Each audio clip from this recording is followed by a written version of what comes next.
Hi friends, இன்றைக்கி என்ன செய்யலான்னு பார்க்கலாங்களா? ஒரு கடாய் வச்சுக்கோங்க, எண்ணெய் போட்டுக்குங்க, கொஞ்சம் நிறையவே போட்டுக்குங்க. நல்லா எண்ணெய் காஞ்சதும் கடுகு, கொஞ்சம் ஜீரகம், சும்மா ஒரு 4-5 வெந்தயம். இது நல்லா பொரியட்டும் நமக்கு.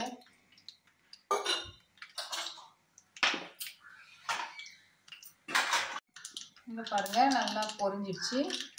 கருவேப்பிலை போட்டு ஒரு பெரிய வெங்காயம் பொடிசாக கட் பண்ணி வச்சுருக்கிறேன், அதையும் இதில் சேர்த்துருங்க.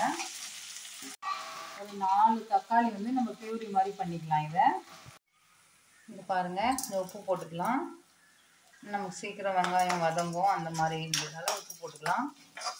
இந்த மாதிரி வதங்கி வரட்டும். நான் தக்காளி எடுத்து வச்சுருந்தேன் பார்த்தீங்களா, ஒரு 4-5 தக்காளி, அதை பியூரி பண்ணிவிட்டேன். இப்படி போட்டுருங்க. போட்டு நல்லா கிளறி விட்டுக்குங்க.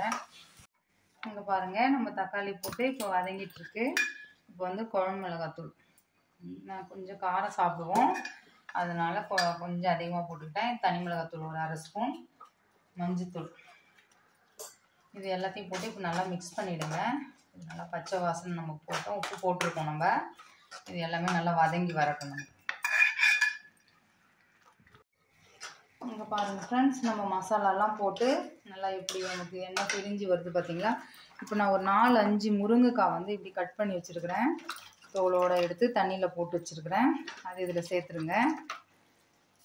இது நமக்கு தண்ணியில் போட்டால் கொஞ்சம் இதுவாக இருக்கும். போட்டு இது நல்லா மிக்ஸ் பண்ணுங்க.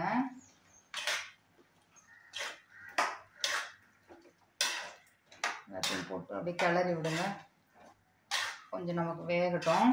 மூடி வச்சிடலாம், தட்டு போட்டு கொஞ்சம் மூடி வச்சிடலாம். இங்கே பாருங்கள், இது நல்லா இப்படி கிளறி விட்டுடுங்க. நம்ம முருங்கைக்காய் ஃப்ரை தான் பண்ணுறோம், அதான் முருங்கைக்காய் தொக்கு சொல்லுவாங்கள்ல, அதுதான் பண்ணுறோம்.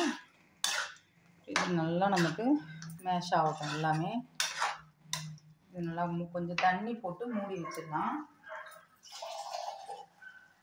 கொஞ்சமாக தண்ணி ஊற்றி, ஏன்னா இது நமக்கு எல்லாமே முருங்கைக்காவும் வெந்துடும், நமக்கு ட்ரையாகவும் ஆகிடும், அந்த மாதிரி ஆகிடும்.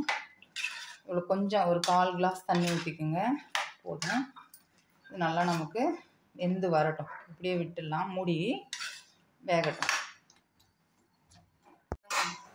இங்கே பாருங்கள், இப்படி கொஞ்சம் இடையில எடுத்து இப்படி கிளறி விட்டுக்குங்க.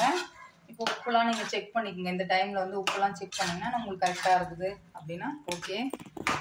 நமக்கு இந்த தண்ணி சுண்டி நம்ம காய் மேலே ஒரு கோட்டிங் மாதிரி வரும், அப்போ செம்மையாக இருக்கும். இந்த இது தக்காளி வெங்காயம் இதெல்லாம் நம்ம போட்டுருக்கோம் இல்லைங்களா? உப்பு பார்த்துக்குங்க. கரெக்டாக இருக்குங்க ஃப்ரெண்ட்ஸ் உப்பு. இந்த தண்ணி மட்டும் நமக்கு சுண்டட்டும், இந்த காயும் நமக்கு வெந்து வந்துடும். அப்போ நமக்கு முருங்கைக்காய் தொக்கு ரெடி ஆகிடும். இங்கே பாருங்கள் ஃப்ரெண்ட்ஸ், இந்த மாதிரி நம்ம எவ்வளோ தண்ணி போட்டோம், காயும் வெந்துடுச்சு, இந்த கோட்டிங் மாதிரி வந்துச்சு பார்த்தீங்களா, தொக்கு மாதிரி வந்துச்சுன்னா நம்ம இதை அப்படியே விட்டுட்டோம்னு வச்சுக்கோங்களா, ஆறிடுச்சுன்னா அப்படியே நமக்கு திக்காகவே ஆகிடும். நமக்கு சூடாக இருக்கிறதால இதுவாக இருக்குது. சூப்பராக அப்படியே சாதத்தில் போட்டு பிணைஞ்சி சாப்பிட செம்ம டேஸ்ட்டாக இருக்கும் முருங்கைக்காய் தொக்கு. இங்கே பாருங்கள், அந்த கொத்தமல்லி தழை தூவிடுங்க, கொஞ்சம் தூவிட்டு அப்படியே சோறு பண்ண வேண்டியது தான். ட்ரை பண்ணி பாருங்கள் ஃப்ரெண்ட்ஸ், ஈஸியான மெத்தடு, நல்லா செம்ம டேஸ்ட்டாக இருக்கும்.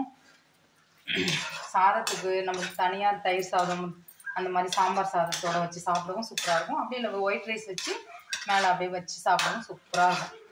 லைக் பண்ணுங்கள், ஷேர் பண்ணுங்கள், சப்ஸ்கிரைப் பண்ணுங்கள். நெக்ஸ்ட் வீடியோவில் பார்க்கலாம். Bye friends.